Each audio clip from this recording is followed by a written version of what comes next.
Om. The Light of Truth, 8th part, Chapter 5, Vanaprastha and Sannyas Ashram. Having completed his brahmacharya, let a man enter grihastha, that is married life, and thereafter Vanaprastha, and last of all become a sannyasi. This is the consecutive order of the different stages of life. Shatapatha Brahman. When a householder perceives that his muscles have become flaccid and his hair grey, and even his son has become a father, let him renounce all the good things of town, such as tasty dishes, fine clothes, commit his wife to the care of his sons, or take her with him and dwell in the forest. Manu. Having thus passed the third stage of life, that is from the 50th to the 75th year, as a vanaprasthi in a forest, let a man in the fourth stage renounce all connections and become a sannyasi. Manu. But he whose character is low, who is not free from passions, is not a yogi, and whose mind is not contented, can never know God and commune with Him, a sannyasi though he be. Kat Upanishad. Therefore, let a wise sannyasi restrain his mind and speech from all that is sinful and apply them to the acquisition of knowledge and the realization of his inner self.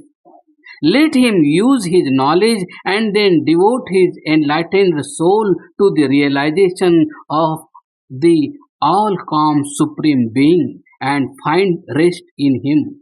Kat Upanishad. The embodied soul can never be free from pleasure or pain, but when he disembodied soul, being purged with all its impurities, lives in the all-pervading God, in the state of emancipation, pleasures or pains of this world can affect it no longer. Chandogya Upanishad. Let a sannyasi renounce all love of fame, love of health and power and the enjoyments thereof, and love of his kith and kin, live on alms and devote himself day and night to all those things that lead to eternal bliss. Shatapat Brahman. Dharma, that is the practice of righteousness, devotion to justice, the acceptance of truth and the rejection of untruth, obedience to the will of God as revealed in the Veda, and promotion of public good are the same for all classes and orders, that is, for all mankind, but the following are the special duties of sannyasis. Let a sannyasi keep his eyes to the ground and never look hither and thither while he walks. Let him always speak the truth, and let him think well before he acts, and thus embrace truth and reject falsehood. Manu. If in the course of a discourse or a discussion a man be angry with him, let him not in his turn to angry. Even though abused, let him say kindly what is good for him. Let never falsify his speech. Manu. With his soul composed and centered on the Supreme Spirit, let him be different to pain and pleasure, abstain from meat and intoxicants, seek only spiritual happiness, and go about preaching the gospel of truth and enlightening the world with the light of knowledge. Manusmriti. Let a sannyasi therefore, burn away impurities of his senses, mind and soul by the practice of pranayama, destroy sin by dhyana, sensual attachments by pratyahara, and qualities contrary to the nature of God as joy and sorrow and ignorance by dhyana.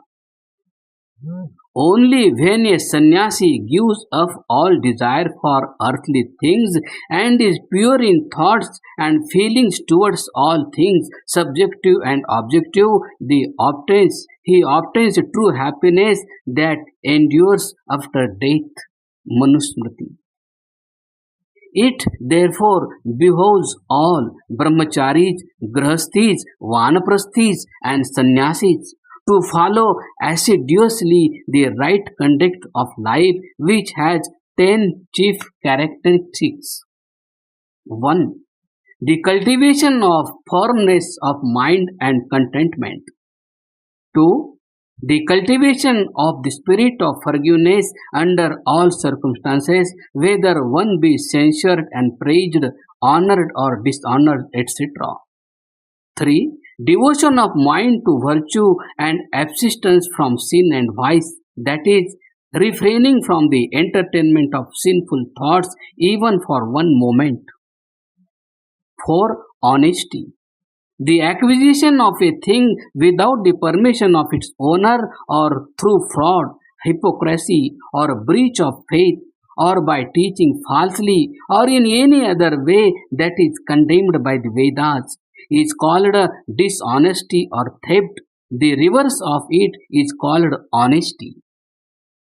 5. Purity or cleanliness, bodily and mental. Mental purity consists in freedom from inordinate love or hatred, from prejudice or injustice, etc. Bodily cleanliness consists in keeping the body clean with water, earth, etc. 6. Direction of the senses in the path of rectitude and freedom from sin. 7.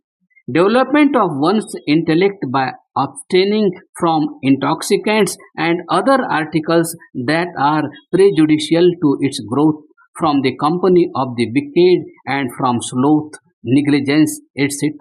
And by using things possessing healthful properties, associating with men of noble character, and by the practice of yoga.